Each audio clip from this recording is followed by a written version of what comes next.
अस्सलाम वालेकुम, मेरा नाम है तेजश्री, मैं रिटेल में वर्किंग करती हूँ।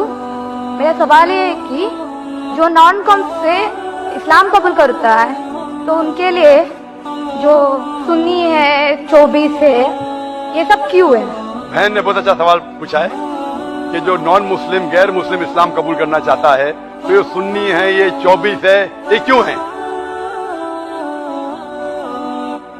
बहन, कुरान मजीद में कहीं भी सुन्नी और 24 नहीं लिखा है। 24 नंबर का सूरा है, लेकिन कुरान मजीद में 24 नहीं लिखा है, ना सुन्नी लिखा है।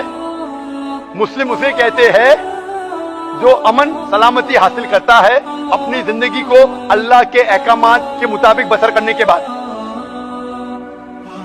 तो कोई भी गैर मुस्लिम जब मुस्लिम बनता है उसे जो अल्लाह सुब्हानहू व तआला के अहकामात है कुरान मजीद में और अल्लाह के रसूल मोहम्मद सल्लल्लाहु अलैहि वसल्लम के अहकामात है सही हदीस में, उस पर अमल करना चाहिए। ना ही कोई सुन्नी, ना ही कोई 24, ना ही कोई 26। सही है मुस्लिम।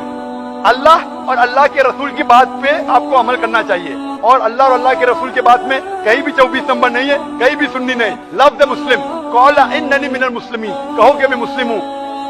बहन, मैं आपसे पूछना चाहता हूँ कि आप इस्लाम कबूल करना चाहती? हाँ। सुन्नी या 24? That's the confuse. Ji, confusion. हाँ, तो ना सुन्नी को लो ना 24 को लो, सही इस्लाम को लो, कुरान और सही हदीस।